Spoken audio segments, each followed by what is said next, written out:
Assalamualaikum warahmatullahi wabarakatuh. Perkenalkan, nama saya Suci Dabiati dengan NIM 231240032 dari kelas PGMI 2A. Di sini saya akan memenuhi tugas individu yang bertema perkembangan Islam pada masa dinasti Abbasiyah. Yuk teman-teman, mari kita simak. Dalam peradaban umat Islam, Bani Abbasiyah merupakan salah satu bukti sejarah peradaban Islam yang terjadi. Bani Abbasiyah merupakan masa pemerintahan umat Islam yang memperoleh masa kejayaan yang sangat gemilang. Pada masa ini, banyak kesuksesan yang diperoleh Bani Abbasiyah, baik itu di bidang politik, ekonomi, dan ilmu pengetahuan. Sejarah berdirinya dinasti Abbasiyah. Dinasti Abbasiyah didirikan pada tahun 132 Hijriah atau 750 Masehi oleh Abdul Abbas bin Saffah, dan sekaligus sebagai khalifah pertama. Kekuasaan Bani Abbas melewati rentang waktu yang sangat panjang, yaitu 5 abad dimulai dari tahun 132 sampai 656 Hijriah atau 750 ke 1258 Masehi.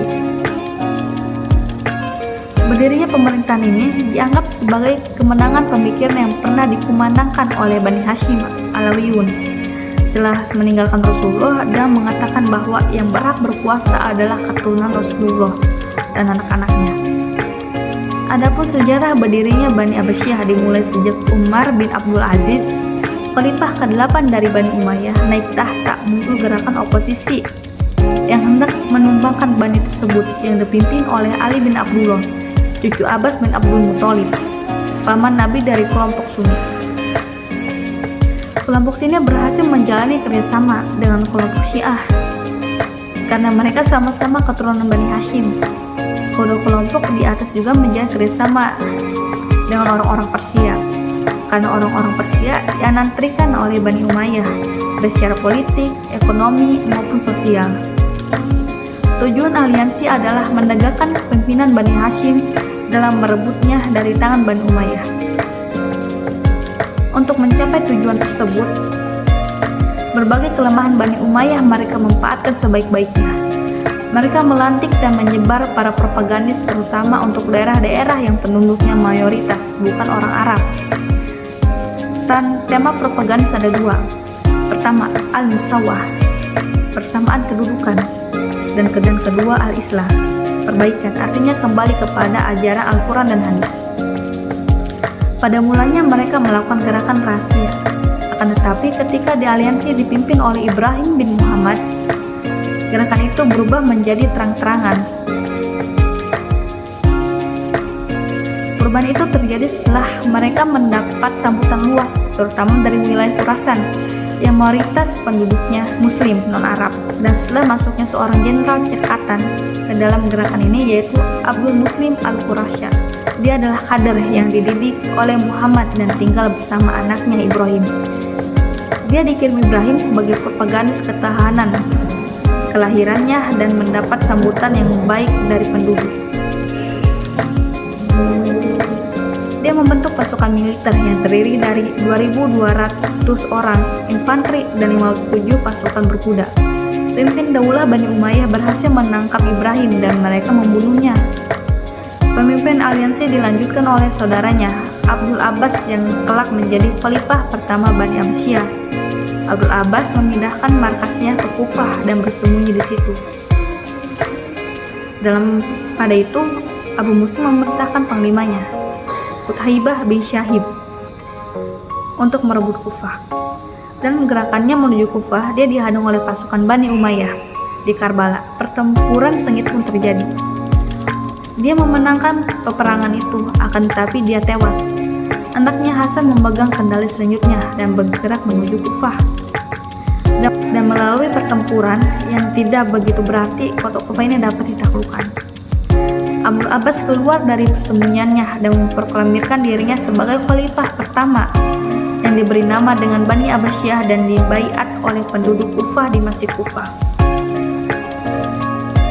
Mendengar hal itu, Khalifah Marwah menggerakkan pasukan berkekuatan 120.000 orang tentara menuju Kufah. Untuk itu, Abdul Abbas memerintahkan pamannya Abdullah bin Ali menyongsong musuh tersebut.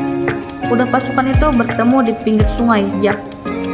Anak sungai Tigris, pasukan Umayyah berperang tanpa semangat dan menderita kekalahan. Abdullah bin Ali melanjutkan serangan ke Syariah. Kota demi kota berjatuhan, terakhir Damaskus. Ibu kota Bani Umayyah menyerah pada tanggal 26 April 750 Masehi. Namun Khalifah Marwan melarikan diri ke Mesir dan dikejar oleh pasukan Abdullah. Akhirnya dia tertangkap dan dibunuh pada tanggal 5 Agustus 750 Masehi. Dan demikian setelah Marwah bin Muhammad terbunuh sebagai khalifah terakhir Bani Umayyah, mereka resmilah berdiri Bani Abbasiyah. Sementara orang-orang Syiah tidak memperoleh keuntungan politik dari kerjasama ini, dan mereka terpaksa memainkan peranan lagi sebagai kelompok oposisi pada pemerintahan Bani Abbasiyah. Khalifah-khalifah dinasti Abbasiyah. Perkembangan peradaban Islam mengalami puncak kejayaannya pada masa Bani Abbasiyah. Keadaan ini terjadi karena peran para khalifah dan kebijakan yang mereka tetapkan. Adapun para khalifah Bani Abbasiyah yang berjumlah 37 orang. Dari 37 khalifah Bani Abbasiyah yang memerintahkan selama 505 tahun, terdapat beberapa orang khalifah yang terkenal. Diantaranya adalah Ja'far al-Mansur, Harun ar-Rasyid, dan putranya al-Makmum. Pada masa pemerintahan ketiganya merupakan masa-masa keemasan peradaban Islam. Para khalifah agung tersebut dikenal sebagai penguasa adil dan bijaksana, serta memiliki perhatian kecintaan yang kuat terhadap ilmu pengetahuan. Abu Ja'far al-Mansur, beliau dikenal sebagai khalifah yang cerdas dan tegas. Dialah yang menetapkan 7 kebijakan khalifah yang menjadi pedoman pemerintahan Bani Abbasiyah. Harun ar-Rasyid lahir di kota kecil Rai pada tahun 145 Hijriah sampai 767 Masehi. Harun adalah seorang khalifah yang paling dihormati, alim dan sangat dimuliakan sepanjang usia menjadi khalifah pemerintahan. Khalifah Harun ar-Rasyid adalah puncak keemasan Bani Abbasiyah. Khalifah al-Makmum. Al-Makmum berkuasa tahun 198 Hijriah sampai 218 Hijriah. Khalifah al-Makmum termasuk khalifah yang memerintah pada masa keemasan Abbasiyah. Beliau juga seorang pencinta ilmu dan pemerhati masalah sosial seperti bapaknya Harun ar-Rasyid. Kemajuan peradaban Islam pada masa dinasti Abbasiyah. Dinasti ini mempunyai kemajuan bagi kelangsungan agama Islam, sehingga masa dinasti Abbasiyah ini dikenal dengan The Golden Age of Islam. Sisi kemajuan yang dicapai umat Islam pada masa dinasti Abbasiyah dapat diklarifikasikan dalam beberapa kategori. Di antaranya bidang politik, administrasi, bidang ekonomi, perdagangan, bidang sosial, bidang ilmu agama, bidang filsafat, dan bidang ilmiah. Kemunduran dinasti Abbasiyah. Faktor-faktor yang menyebabkan kemunduran Bani Abbasiyah dikategorikan oleh ahli sejarah ke dalam 2 faktor, yaitu faktor internal dan faktor eksternal. Faktor internal diantaranya pertama, tekanan orang Turki, tekanan Bani Buayhi. 3. Hadirnya dinasti-dinasti kecil yang memerdekakan dirinya. Keempat, kemerosotan perekonomian. Kelima, munculnya aliran-aliran sesat dan fanatisme keagamaan. Faktor eksternal. Adapun beberapa faktor eksternal kemunduran dinasti Abbasiyah antara lain perang salib yang terjadi dalam beberapa golongan, hadirnya tentara Mongol yang dipimpin oleh Hulagu Khan. Kesimpulan, dinasti Abbasiyah merupakan masa pemerintahan umat Islam yang merupakan masa keemasan dan kejayaan dari peradaban umat Islam yang pernah terjadi. Pada masa dinasti Abbasiyah, kekayaan negara melimpah dan kesejahteraan rakyat sangat tinggi. Pusat peradaban Islam mengalami kemajuan yang sangat pesat, sehingga pada masa ini disebut dengan istilah The Golden Age of Islam.